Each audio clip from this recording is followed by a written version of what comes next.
예배 그리고 특별히 찬양대가 회복되기를 소망합니다. 또 가정에서 예배드리는 우리 성도님들도 이제 30%를 넘어서 절반 이상까지도 회복되고 성도님들 더 많이 주의 전에 함께 모여 예배하기를 소망합니다. 자, 우리는 지난 몇 주 동안 로마 교회를 살펴보았습니다. 초기 기독교 시련을 이겨냈던 좋은 교회, 강한 교회, 축복의 교회, 인정받은 교회. 자, 그런데 우리가 기독교사를 보면 사실 뒷부분입니다만은 거의 로마 교회처럼 작은 교회, 어떻게 보면은 로마 교회가 64년도 네로 황제의 박해를 이겨낸 그 경험을 했던 게 로마 교회가 30여 년 됐을 때입니다. 마찬가지로 30여 년밖에 되지 않았지만 큰 일을 감당한 교회가 역사상 대단한 교회가 있습니다. 그게 바로 한국교회입니다. 여러분, 1919년 3.1운동을 보십시오. 1885년에 개신교 선교사들이 들어왔지만 어떻게 보면 겨우 30년 지난 그때인데 이 3.1운동의 큰 시련을 이겨냈고 큰 일을 감당을 했습니다. 좀 돌아보면 이 3.1운동은 우리 민족사에, 특별히 우리 한국교회에 너무나 중요한 일이기 때문에 우리가 또 한 번 그 의미를 살펴볼 필요가 있습니다. 먼저 불교 쪽의 기록을 보니까 이렇게 써놨습니다. 1919년 3월 1일 불교, 천도교, 유교, 기독교 등 종교인들이 중심이 되어, 다시 한번 순서를 보십시오. 불교, 천도교, 유교, 그리고 맨 뒤에다 뭘 써놨어요? 기독교. 종교인들이 중심이 되어 독립선언서를 낭독하면서 시작한 이 운동은 잠자던 민족혼을 일깨우고 국권 회복을 위해 전 민족을 봉기시켰다. 3.1 독립운동의 선두에는 항상 불교가 있었다. 민족 대표로 서명한 불교계 인사는 백용성, 한용운 두 사람뿐이었지만 이 운동을 전국적으로 확대시킨 것은 바로 불교계의 청년 승려들이었다. 정말 그럴까요? 좀 어이가 조금은 있습니다. 다른 기록에 이렇게 되어 있습니다. 일본은 조선의 8만 대장경을 빼앗으려 혈안이 되었다. 여러분 아실 겁니다. 8만 대장경. 이거를 세종대왕 때부터 달라고 그렇게 해가지고 하물며 일제 때는 자기들이 강압적으로 했으니까 얼마나 그걸 빼앗으려 했겠습니까? 그러나 한국 불교는 이것을 지키는데 목숨을 걸었다. 실제로 보면 일제가 뺏으러 왔을 때 승려들이 8만 대장경과 함께 불태우겠다고 그냥 그러면서 지켜냈답니다. 자, 그런 불교인데 앞장섰다. 조금 그렇습니다.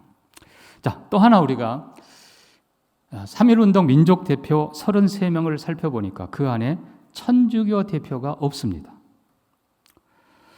이 땅에 기독교, 개신교보다 100년이나 먼저 들어온 천주교인데 안타깝게도 4번이나 큰 박해를 당합니다. 신해년, 신유년, 기해년, 그리고 병오년. 주로 양반층의 신도들이 많아서 정치적으로 많은 희생을 당했습니다. 또 종교적으로 너무 이 한국을 이해하지 못하고 가르친 부분들이 오해를 많이 낳았습니다. 거기다가 외교적으로도 문제를 일으켰습니다. 어떻게 프랑스 군대를 동원해서 조선 왕을 압박을 해서 신앙의 자유를 얻어내게 하자. 참 상상할 수 없는 일을 요청을 합니다. 프랑스에다가. 이건 문제지요. 결정적인 것은 조상 제사입니다. 1715년 교황청은 조상 제사를 죄라고 명시했고 금했습니다. 한국에 들어온 천주교는 당연히 조상 제사를 금했습니다. 자, 한국은 유교의 나라였습니다. 유교의 나라에서 조상을 무시한다는 건 있을 수 없는 일이기 때문에 정부는 강하게 핍박을 했고 캐톨릭 신자들, 천주교 신자들 6천 내지 8천 명이 순교를 당합니다. 결국은 이 천주교는 나중에 핍박을 견디다 못해서 청원을 했고 교황청에서는 1939년에 신사참배 그리고 조상제사는 죄가 아니다라고 허용을 해버렸습니다. 자, 얼마 전에 어떤 분이 논문을 발표했습니다마는 천주교 1919년 3.1 운동 때에 참여 일부는 했습니다마는 신부들과 그리고 외국인 신부와 한국인 신부들이 오히려 그의 신자들이 3.1 운동에 참여하는 것을 조직적으로 봉쇄했다라고 결론을 냈습니다. 자, 그다음에 이제 우리가 천도교를 한번 살펴봅니다. 자, 이 천주교는 서학으로 생각이 되었고 서학에 반대해서 동학, 그러니까 동방의 것들, 유교, 불교, 선을 합해서 가장 우리에게 맞는 종교를 만든다.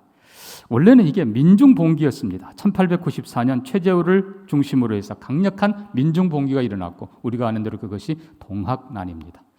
얼마 지나 손병이라는 3대 교주가 들어서면서 동학을 천도교로 이름을 바꿉니다. 그리고 그 가장 기본 교리가 인내천입니다. 사람이 곧 하늘이다. 그래서 모든 사람이 평등하게 살고 이런 걸 강조하니까 많은 사람들이 동조를 해서 3.1운동 당시에 300만 명의 동학 천도 교인들이 있습니다. 300만 명. 자, 그러면 1919년 3.1운동 당시에 우리 한국, 조선의 전체 인구를 1600만이라고 봅니다. 왜냐하면 1949년 정부가 수립되고 맨 처음 한 인구조사가 2000만 명이었습니다. 그보다 훨씬 전이기 때문에 1600만 정도로 추산을 합니다. 이때 이미 천도교는 300만 명을 가지고 있었다는 것입니다. 그러니까 당대에 어떻게 보면 가장 강력한 힘이었습니다. 불교는 숫자를 전혀 계산하지 않는 아마 전 국민의 반 정도가 불교이지 않았을까 그렇게 보고 있습니다. 자, 어쨌든 이 천도교는 민족 대표 15명이 서명을 합니다. 그리고 이 운동을 마치 주관한 것처럼 되어 있습니다. 원래는 기독교가 다 준비를 해놨지만 이거는 거국적으로 민족을 살리는 일이기 때문에 특별히 이 천도교는 민족주의를 강조하기 때문에 함께하자라고 의논했고 당연히 천도교는 협력하기로 하고 그리고 제1번도 손병희라는 사람이 서명을 하게 됩니다. 자, 그런데 중요한 것은 한국교회사를 집필한 민경배 교수를 비롯한 대부분의 학자들은 3.1 운동은 기독교 운동이었다라고 선언해버립니다. 다른 말로 하면 기독교 신앙 없이는 3.1 운동이 일어날 수 없었다라고 선언합니다. 단순하게 서명한 33인 중에 16명, 절대 다수가 기독교인이었다는 이 숫자를 넘어서서 3.1 운동 내용 전체가, 방법 전체가 바로 기독교적 운동이었다는 것입니다. 1920년 당시 이미 말씀드린 대로 한국 인구는 1600만 정도를 추산하고 그중에 개신교는 약 22만 내지 많아야 25만 정도로 보입니다. 2%가 안 돼요. 1.5%밖에 안 돼요. 인구에. 자, 3.1 만세 운동이 일어나고 3개월 동안 전국에 1,500회 이상의 시위 혹은 집회가 있었습니다. 참가 인원 전체가 200만 명으로 집계가 됐습니다. 안타깝게도 일제는 야만적인 피해 진압을 합니다. 여러분 이거는 뭐 상상을 초월합니다. 결과로 사망이 7,500명, 부상이 1,600명, 그리고 체포가 4만 7천 명. 이 체포는 주동자란 뜻입니다. 4만 7천 명. 교회가 불탄 것이 47개, 학교가 불탄 것이 8개입니다. 민가는 세어할 수도 없고요. 주동했던 목사와 장로들 체포된 수가 134명입니다. 결론으로 말하면 죄 혹은 형벌을 받고 수감한 자 중에 22.4%가 기독교인입니다. 그리고 그 많다고 자랑했던 천도교가 15%입니다. 그러니까 여러분 전체 참여한 수가 200만 명이니까 아까 이미 천도교는 300만 명이에요. 그러니까 천도교가 다 참여했다고 하는 건 이거는 말이 되지 않는 것입니다. 그때 당시에 조선 총독부의 자료가 이렇게 되어 있습니다. 1910년, 그때가 여러분 무슨 해인지 아실 겁니다. 1910년도에 조선 총독부는 이렇게 기록하고 있습니다. 조선 기독교회는 20만 신도, 300개 학교, 3만 명 학생, 그리고 1,900개 집회소, 그리고 외국 선교사 270명, 조선인 교직자 2,300명, 그리고 병원들과 자선기관을 운영하고 있다. 신앙이란 견고한 유대로 결합된 무시할 수 없는 조직체이다. 이렇게 기록이 되어 있습니다. 자, 어떻게 보면 그렇지만 전체 인구의 1.5%밖에 안 되는 이 기독교인들이 너무나 큰 일을 했는데 어떻게 이것이 시작 가능했는가? 민족 정신을 말살하려고 하는 일제의 강압적인 통치, 그리고 거기에다가 유달리 기독교에 대한, 자, 다시 우리가 얘기합니다. 불교가 이미 있어요. 천주교가 있어요. 그리고 천도교가 있어요. 이 소수에 불과했던 기독교에 대해서 유달리 악의적 탄압을 계속한 것이 어떻게 보면 우리 기독교, 개신교에게는 아주 큰 도전이 되었던 것입니다. 자, 3.1운동의 우리가 전체적인 과정을 보면서 어떻게 이렇게 작은 교회가 소수, 인구의 1.5%밖에 안 되는 소수가 이 큰 일을 이뤄낼 수 있었는가? 총 정리하면 이렇습니다. 첫째는 선포한 모든 내용과 그리고 방법과 그리고 과정, 모든 것들이 기독교적, 즉 성경적 가치를, 성경적 진리를 드러낸 것이었기 때문이라는 겁니다. 우리가 아는 대로 이 독립선언서에서도 천부적 자유 그리고 평등 사상을 강조합니다. 천부라는 표현을 일부러 썼습니다. 그냥 하늘이 준 것 이 정도가 아니라 천부, 하늘 아버지가 주셨다라고 선언한 것입니다. 그래서 에베소서 3장 말씀대로 이름으로 내가 하늘과 땅에 있는 각 족속에게 이름을 주신 아버지 앞에 무릎을 꿇고 비노니, 라는 이 표현을 그대로 쓴 거예요. 그러니까 하늘의 아버지가 각 민족에게 자유를 주시고 권리를 주시고 각 민족들이 거할 땅을 주시고 그리고 이 땅에 있는 모든 나라 민족들이 평화롭게 살기를 하늘 아버지가 원하신다. 그것을 기록해 놓은 거예요. 그래서 우리가 독립선언문을 잠깐 검토해 보면 이렇게 됩니다. 이로써 온 세계에 인류 평등의 큰 뜻을 밝히며 민족 자존의 정당한 권리를 영원히 누리게 하노라. 이것이 하늘의 뜻이며 시대의 대세이며 전 인류가 함께 나아갈 권리의 정당한 움직임이니 자유권을 보존하고 독창력을 발휘하고 민족적 우수성을 맺어 갈지라. 양심이 우리와 함께하며 진리가 우리와 함께 하는도다. 아, 새 하늘과 새 땅이 눈앞에 펼쳐지는구나. 무력의 시대는 가고 도의의 시대가 오는도다. 다듬어 키워온 인도적 정신이 새 문명의 서광을 인류의 역사 앞에 던지기 시작하는도다. 여러분, 이 독립선언서의 곳곳에 기독교적 가치, 진리들이 가득 담겨 있고, 한마디로 말하면 우리 그리스도인들이 적은 수이지만 그렇게 외치고 동참하고 할 수 있었던 이유는 그것이 바로 우리의 신앙의 고백 그리고 신앙의 표현이었고, 또 다른 표현을 하면 나라를 사랑하는 순수한 열정의 표현이었다는 것입니다. 공약 3장 맨 끝에 반드시 지키라고 하는 거기도 똑같습니다. 철저한 평화주의, 그리고 질서를 존중하라, 그리고 일본인들을 미워하지 말고 정당한 주장을 마음껏 선포하라. 여러분, 그 방법에 있어서도 얼마나 기독교적인지 모릅니다. 이 결론부터 말하면 이 3.1 독립운동 자체가 그냥 대한독립 만세가 아니라 그 담겨진 뜻이 진리가 선포되는 것이고, 그리고 하나님에 대한 신앙을 고백하는 것이고, 그리고 정말 이 민족이 하나님을 섬기는 민족 되기를 소망하는 간절한 기도와 기대와 그리고 민족 사랑하는 마음을 가지고 담대하게 외쳤다는 것입니다. 아멘입니까? 이게 중요한 거예요. 여러분, 그냥 우리가 뭐 민족의 일 무슨 일 그게 아니고 정말 그 안에 담긴 하나님이 하셨다, 하나님이 주셨다, 하나님이 원하신다, 그리고 우리가 그것을 원합니다. 이거를 담대하게 외쳤다는 것이죠. 두 번째 중요한 것은, 자, 이 천도교는 숫자로 밀어붙였습니다. 한마디로 숫자로 큰 소리 쳤어요. 그래서 일본 주자도 손병희 천도교 대표부터 시작해서 전체를 마치 천도교가 한 것처럼 그렇게 했지만 실제로 내부로 들여다보면 고생은 다 기독교인들이 했어요. 천도교보다 더 많은 지역에서 기독교인들이 봉기했고, 전국의 모든 교회가 다 동참을 했고, 그리고 기독교 학교들이 다 동참을 했습니다. 자, 여기 중요한 것, 숫자가 아니고 순수한 열정으로, 순수한 헌신으로. 자, 여러분 이 부분 다시 좀 생각해야 됩니다. 천주교는 이런 기록까지 찾아냈습니다. 천주교의 외국인 신부와 그리고 한국 신부들도 천주교 신자들이 3.1운동에 독립 만세운동에 참여하지 말라고 했고 조직적으로 봉쇄했다고 했습니다.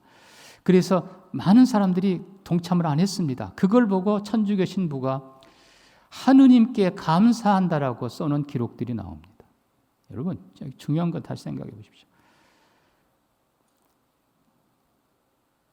건물을 지키고 물건을 지키고 사람을 안전하게 보호하는 것, 물론 그것도 한편으로는 귀한 것일 수 있겠지요.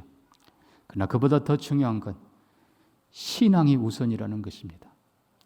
진리를 바로 세우고 그 진리를 바로 외치고 때로는 피를 흘리며 때로는 수고를 하면서도 하나님이 계신다는 걸 선포해야 되고 그 하나님이 무엇을 원하는가를 외쳐야 그것이 하나님의 사람들이고 신앙의 사람들이라는 것입니다.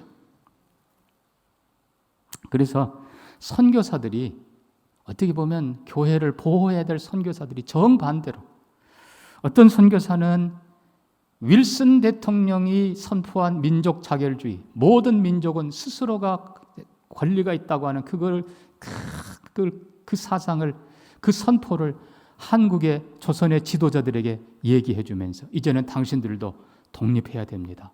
할 수 있습니다 하고 가르쳐 준 거예요. 또 마펫을 비롯해서 학교에서 수고하는 분들은 학생들에게 이걸 또 가르칩니다. 민족 의식을 깨우치고 성경적 가치관을 깨우치고. 스코필드나 또 언더우드 선교사님은 그 일제의 잔인한 만행들을 다 현장까지 나가서 사진을 찍어가지고 그거를 서양에 다 보내면서 대한민국의 실상을 그들에게 알렸던 것입니다. 투옥을 각오하고 추방을 각오하고 실제로 투옥되고 추방되고 그랬습니다. 목사님들과 장로님들은 예외 없이 전국교회가 동참했고 예외 없이 함께 했습니다. 특별히 길선주 목사님 그리고 이승훈 장로님 이런 분들은 앞장서서 최선을 다했고 아까 말씀드린 대로 140여 명이 투옥 그리고 형을 받았습니다만 오히려 그들은 그거를 자랑스럽게 여기고 더 이끌어갔습니다. 기독학교 청년들은 정말 순교적인 각오를 가지고 휴교를 넘어서 폐교될 것을 각오하면서도 독립선언문을 등사하고 태극기를 만들어서 배부하면서 최선을 다했습니다. 특별히 여성들이 탁월하게 헌신을 했습니다. 최근에 또 다른 유관순 715명이라는 책이 나온 것, 여러분 지금 발굴한 그냥 참가한 정도가 아니라 희생하며 헌신했던 앞장섰던 715명의 여성들을 쭉 찾아서 책으로 지금 만들어놨습니다. 여러분 이 여성들은 과거에는 그냥 가정에 머물렀고 기껏해야 교회 교인 정도였는데 이제는 민족의 동참자들로 아니 더 나아가서 민족의 지도자들로 당당하게 일어선 것입니다. 자, 결론부터 얘기하면 이렇습니다. 결국 3.1운동 기독교의 신앙 고백일 뿐만 아니라 민족 사랑에 우리 민족이 이렇게 되기를 원합니다라는 기도와 그 사랑의 표현으로 했던 이 3.1운동 정말 교회가 순수하게 건물을 지키고 사람들을 지키고 이걸 정반대로 신앙을 위해서 나라와 민족을 위해서 헌신하고 하나님 앞에 열정을 다했던 겁니다. 그래서 많은 일반인들이 동참을 하게 된 것입니다. 그래서 세 번째 중요한 것, 첫 번째는 기독교적 신앙의 고백과 선언, 그리고 두 번째는 열정, 순수한 열정과 헌신. 누구나 예외 없이 그리스도인들은 다 헌신했습니다. 마지막 세 번째 중요한 것, 정말 지혜롭게 했다는 것입니다. 이 3월 1일 날짜를 잡은 것도 3월 3일이 고종황제의 인산일이었습니다. 여러분 여기 인산이라는 이 말은 황제와 그 직계 가족의 장례식을 인산이라고 한답니다. 자, 이 인산일이 3월 3일인데 그래도 민족의 예의를 갖춰서 그날은 피하자. 근데 또 바로 그 전날이 주일입니다. 주일도 피하자. 그리고 그 앞에 3월 1일을 택한 겁니다. 어쨌든 중요한 것은 황제를 위해서 전 국민이 애도하는 그 기간을 날짜를 잡은 거고, 더 중요한 건 전국적으로 얼마나 조직적으로 했는지, 우리 개신교에서는 전국의 교회들 그리고 각 지역에 있는 학교들을 통해서 다 전국을 지역을 나눠서 했고요. 그 다음에 한 걸음 더 나가서 다른 종교, 이미 말씀드렸지만 천도교하고 함께하고, 그리고 불교와도 몇 사람이지만 함께하고, 이게 얼마나 지혜로운지. 더 중요한 건 그 다음에는 이제 각 지역으로 이게 만세운동이 확장돼 가는데, 지역마다 만세운동을 하는 그 장소와 그리고 날짜가 장날, 장터. 그러니까 사람들 제일 많이 모이는 그 장날에, 그 지역, 그 장날, 장터에 가서 독립선언서를 낭독하고 태극기를 나눠주고 그들과 함께 만세운동을 시작하는데, 전국의 200여 지역에서 한 군데 예외 없이 다 성공했습니다. 여러분 얼마나 지혜롭겠는지 모르겠어요. 자, 결론으로 3.1운동이 일어나고, 그리고 바로 그 다음에 1920년부터 24년 요 5년 사이에 기독교인 수가 급증을 했습니다. 다른 말로 하면은 그리스도인 스스로가 믿는 바 신앙을 고백하고 선포한 그것에 대한 한없는 자부심을 느낀 거예요. 우리가 잘했다. 피 흘리고 매 맞고 온갖 아픔을 겪었지만, 그러나 그 속에서도 이것이 진리다. 이것이 우리가 선포해야 될 진리라는 걸 알게 되었고, 그리스도인들이 얼마나 담대해졌는지 모릅니다. 두 번째는 백성들이 교회를 다시 보기 시작한 겁니다. 적은 수이지만 교회라는 이 기독교인들이 그들이 외친 것을 들어보니까 그것이 진리다. 그리고 그 외친 진리를 위해서 피 흘리며 선포하고 나아가는 걸 보니까 저 사람들은 분명히 뭔가가 있는 사람들이다. 그리고 기독교 학교에 대해서 인식이 바뀌었다는 거예요. 그냥 단순하게 지식만 배우는 것이 아니라 정말 나라를 이끌어갈 진짜 인재들이 저기서 나온다. 그래서 세상이 교회를 보는 눈이, 그 기독교 학교를 보는 눈이 완전히 바뀌었다는 거예요. 그래서 엄청나게 많은 사람들이 기독교로 들어오게 됐습니다. 자, 반대로 천도교, 300만 명을 자랑했던 그 천도교가 3.1운동 직후에 1922년에 손병희가 죽습니다. 거창한 장례식을 치릅니다마는, 그리고 나서는 완전히 두 파로 갈립니다. 신파와 구파로 갈립니다. 그들은 판단합니다. 3.1운동은 실패했다. 앞으로 이렇게 해서는 안 된다. 일제와 손잡고 협력하자. 신파, 대다수는 일제와 협력합니다. 그리고 나중에 보기 좋게 버림당합니다. 구파, 아니다. 우리는 민족주의로 나간다 하는 이 사람들은 대부분 북쪽으로 올라갔는데, 안타깝게도 6.25 전쟁 이후에 그들은 다 소멸됐습니다. 어쨌든 3.1운동 계기로 해서 그 강력했던 천도교는 지금 10만 명 정도밖에 남아있지 않습니다. 반대로 3.1운동, 적은 수가 시작한 3.1운동, 기독교 개통은 정반대로 300명을 넘어서 900, 아니 그 이상의 수로 늘어났습니다. 자, 결론입니다. 사랑하는 성도 여러분, 그럼 지금 우리는 어떻게 해야 되는가? 3.1운동은 미완성입니다. 아직도 진행 중입니다. 3.1 독립선언서는 지금도 우리에게 똑같이 유효하다는 것입니다. 지금도 그것이 같은 신앙 고백입니다. 언제는 죄고 언제는 아니고, 이거는 진리가 아니에요. 우리가 앞서 우리 신앙의 선배들이 외쳤던 하나님이 주인이시다. 그리고 우리 선배들이 외쳤던 이민족의 주인이 하나님이기를 원하는 그 기도와 그 헌신은 지금도 똑같습니다.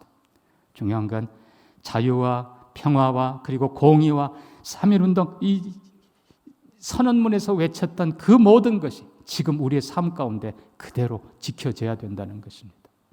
그래서 사랑하는 성도 여러분, 가능하면 또 한 번 읽어보시고, 우리 선조들이 목숨 걸고 피 흘리며 외쳤던 그 신앙 고백, 이게 그냥 교회에서의 신앙 고백이 아니라 세상에 드러낸 신앙 고백, 삶의 모습, 이것이 우리 안에 다시 회복되고 더 성취되고 더 완성되어 가기를 바랍니다. 두 번째 우리가 기억해야 될 것, 하나된 연합의 모습입니다. 여러분, 하나되어 연합하기 위해서는 개인주의 내려놔야 돼요. 개교주의 내려놔야 돼요. 다시 얘기합니다만 300만 명 숫자를 자랑했던 천도교 지금 어디가 있습니까? 우리 개신교가 숫자 자랑해서는 안 됩니다. 수가 몇 명인데, 교회 크기가 몇 명인데, 아니에요. 그건 의미가 없어요. 다시 한번 진리를 확실하게 붙잡아야 되고, 다시 한번 가장 순수한 열정을 회복해야 되고, 다시 한번 연합해야 됩니다. 여러분, 중요한 건요, 단 20몇만에 불과하지만 그들이 믿음으로 하나 됐을 때는 일제가 두려워한 그런 공동체였습니다. 그러나 지금은 어마어마한 수이지만 제각기니까 아무도 두려워하지 않아요. 오히려 무시받아요. 이게 얼마나 안타까운 일입니까? 제가 지난 한 10개월 광주 1500교회의 책임자로 일하다 보니까 너무나 안타까운 일들이 있어요. 자기 교회만 살겠다고 전국 전체 교회를 해를 끼치는 그런 경우들이 계속 나타나서 얼마나 가슴 아픈지 모릅니다. 여러분, 우리 다시 기억해야 됩니다. 내 교회 지키려고, 내 아이들 보호하려고, 아니에요. 진리를 위해서 우리는 하나 되어야 합니다. 하나님의 영광을 위해서 한국교회는 다시 하나 되어야 합니다. 하나 될 때에만 진정 놀라운 일을 할 수 있고 새로운 일을 할 수 있기 때문입니다. 우리가 아는 대로 이순신 장군이 그러지 않습니까? 명량 전투를 앞두고 그 위기 순간에 누구든지 살고자 하는 자는 죽을 것이요 죽기를 각오한 자는 살 것이라. 지금이야말로 우리가 결단해야 될 때입니다. 내 교회만, 나만, 내 아이만 평안하고, 아니에요. 한국교회 전체를 위해서 희생을 각오해야 됩니다. 마지막으로 교회와 민족이 함께 외칠 수 있는 방향, 그리고 분명한 비전이 있어야 된다는 것입니다. 그때 당시에는 대한 독립 만세, 그것이 민족의 소망이었고 그리고 교회의 소망이었습니다. 지금 우리는 뭘 외쳐야 되는가? 이 부분은 제가 다음 주에 말씀드리겠습니다만, 우리가 다시 한번 이 민족과 함께 호흡하고 민족의 방향을 제시하고 민족의 소망이 되고 이 민족의 등불이 되는 한국교회가 되기를 소망합니다. 우리 말씀 기억하면서 같이 한번 기도합니다. 여러분, 3.1운동은 진행형입니다. 지금도 우리 가운데 이 믿음의 선포가 있게 하시고 이 믿음의 삶이 있게 하여 주옵소서. 이 민족이 아까 우리 말씀 읽은 대로 하나님을, 여호와를 자기 하나님으로 삼은 나라는 복이 있도다. 이 나라, 이 민족이 하나님 섬기는 나라가 되기를 소망하면서 한국교회가 이 민족 앞에 무시받고 멸시받는 한국교회가 아니라 존경받고 한국교회를 따라오고 싶어하고 배우고 싶어하고 많은 사람들이 주께로 돌아오는 역사가 일어나게 하여 주시옵소서. 우리 같이 한번 기도합니다. 하나님 아버지, 오늘의 한국교회가 숫자 자랑하지 않게 하여 주옵소서. 정말 다시 한번 복음의 진리를 뜨겁게 선포하게 하시고 하나님 다시 한번 이 나라 이 민족의 소망이 되게 하여 주시고 등불이 되게 하여 주시옵소서. 하나 되어서 다시 한번 한국교회가 천대받는 교회가 아니라 존중받는 교회로 일어서도록 주님, 그리고 감당해내도록 축복하여 주옵소서. 예수님 이름으로 기도합니다. 아멘.